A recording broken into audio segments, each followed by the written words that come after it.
Estamos contando ahí a 3 velocidades en el proceso de desescalada.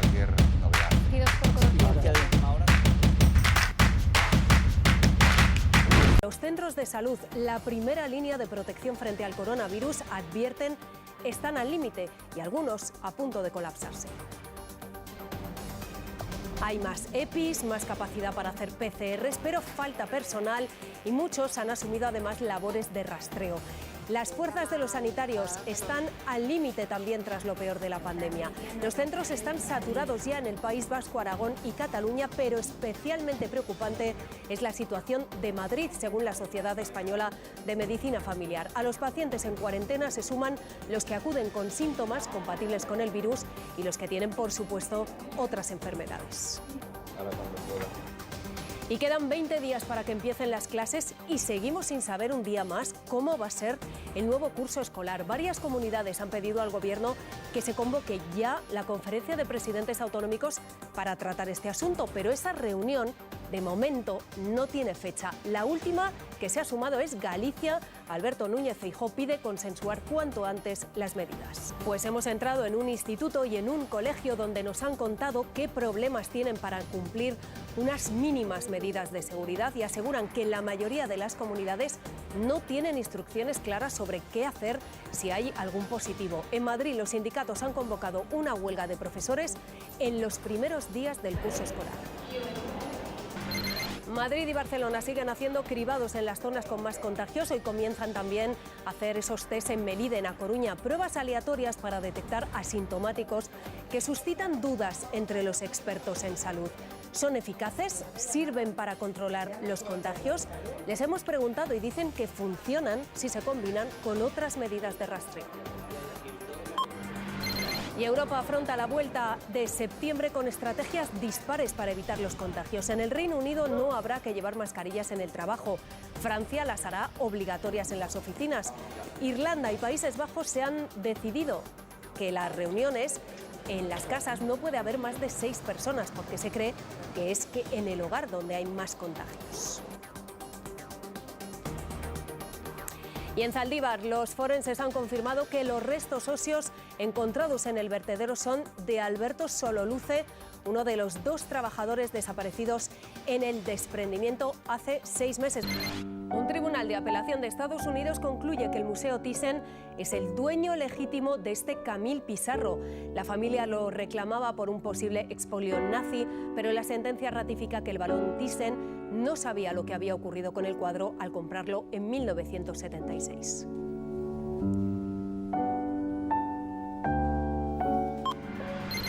Y cuesta hacerse una idea de cómo gastar casi 7.000 millones de euros en un día, la cantidad de dinero que ha ganado Elon Musk en plena pandemia, en un solo día. Su patrimonio se dispara y es ya la 4ª persona más rica del mundo según el índice Bloomberg, una exclusiva lista liderada por Jeff Bezos y en la que Amancio Ortega ha caído del 10º al 16º lugar en los últimos 5 meses.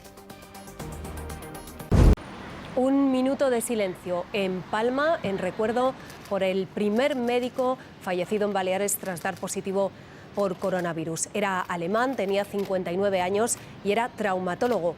No tenía patologías previas y le diagnosticaron COVID-19 el pasado viernes. Murió en su casa por insuficiencia respiratoria. Desde el inicio de la pandemia han muerto 62 médicos en España por coronavirus.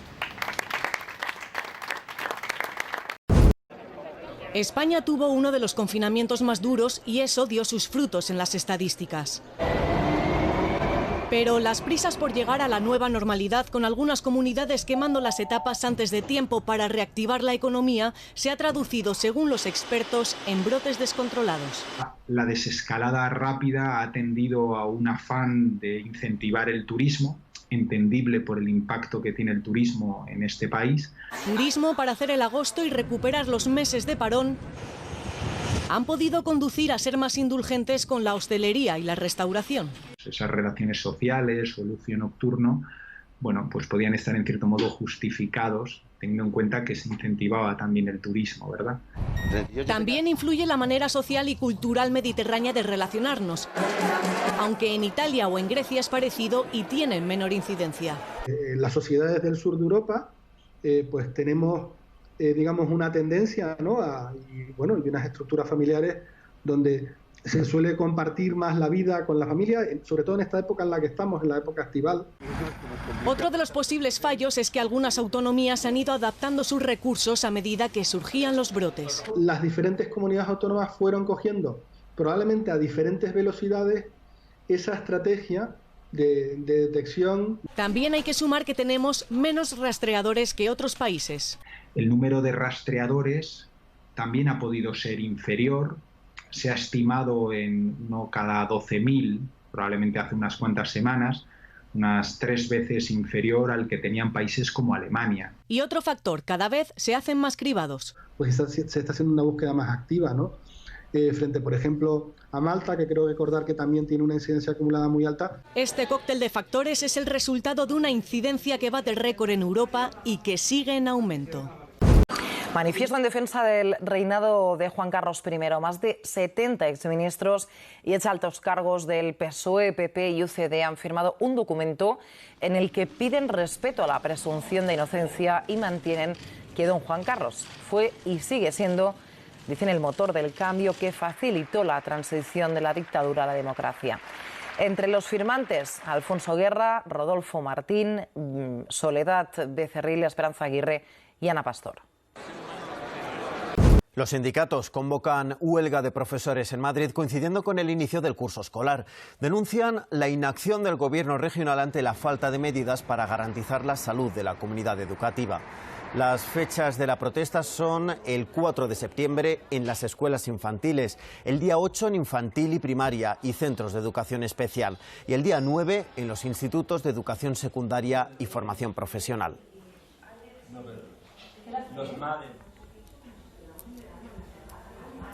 En su cuenta de Twitter, la presidenta madrileña ha reclamado responsabilidad ante esta huelga del profesorado.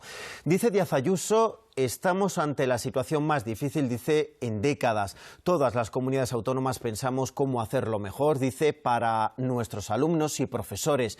Presentaremos próximamente nuestras estrategias, sin embargo, ya tenemos la huelga pertinente, dice la presidenta de la Comunidad de Madrid. Pedimos responsabilidad.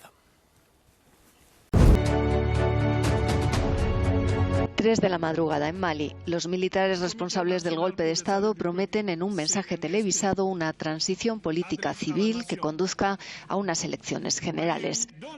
El autodenominado Comité Nacional para la Salvación del Pueblo dice que ha actuado para evitar que Mali cayera aún más en el caos, la anarquía y la inseguridad, y asegura que se respetarán todos los acuerdos internacionales. A medianoche era el depuesto presidente quien se dirigía al país. No deseo que se derrame más sangre por mantenerme en el poder, señalaba Ibrahim Boubacar Keïta al anunciar su dimisión y la disolución del Parlamento. La renuncia forzada se produce después de que IBK, como se le conoce popularmente, y su primer ministro fueran detenidos a la fuerza y trasladados a la base militar de Kati. En la Plaza de la Independencia de Bamako, el epicentro de las protestas que desde hace meses sacuden Malí, el alzamiento ha sido acogido con vítores. Los mismos que pedían la dimisión del presidente aplauden ahora el golpe. Celebración en las calles y condena internacional, la primera de la Comunidad de Estados de África del Oeste. A ella se han sumado la ONU, la Unión Europea, Estados Unidos o Francia, país que lidera con más de 5.000 soldados en el Sahel la lucha contra el extremismo islamista en la zona. El Ministerio de Defensa español ha señalado después del golpe que los cerca de 200 militares que forman parte del contingente español en el país africano están a salvo. La Embajada de España en Malí ha pedido prudencia a los españoles que residen en el país. Recomienda que se eviten desplazamientos innecesarios. En un resultado más que previsible, la candidatura del que fuera vicepresidente de Barack Obama fue apoyada por más de 3.500 delegados en una votación que transcurrió de manera telemática debido a la pandemia. Al finalizar la ronda de votación, la convención conectó con la residencia de Biden en Delaware, quien apareció junto a su esposa Jill celebrando la confirmación. Thank you all for watching. I'll see you soon. Thank you. La segunda jornada del evento demócrata transcurrió igual que la primera noche, lejos de la fanfarria habitual de las convenciones.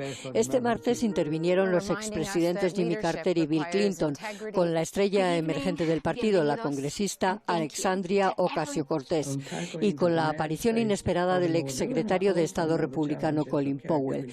Clinton fue uno de los más duros al referirse a Trump. The Oval Office should be a command center. Instead, it's a storm center. There's only chaos. Just one thing never changes: his determination to deny responsibility and shift the blame. Desde el bando republicano, el general retirado Colin Powell acudió para respaldar a Biden. With Joe Biden in the White House, you will never doubt that he will stand with our friends and stand up to our adversaries, never the other way around. He will trust our diplomats and our intelligence community, not the flattery of dictators and despots.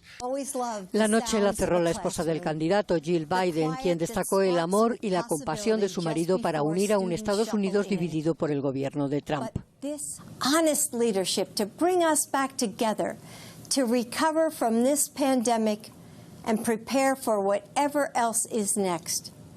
Leadership to reimagine what our nation will be. That's Joe. Está previsto que el próximo jueves Biden cierre los 4 días de convención con su discurso de aceptación de la nominación demócrata a la presidencia.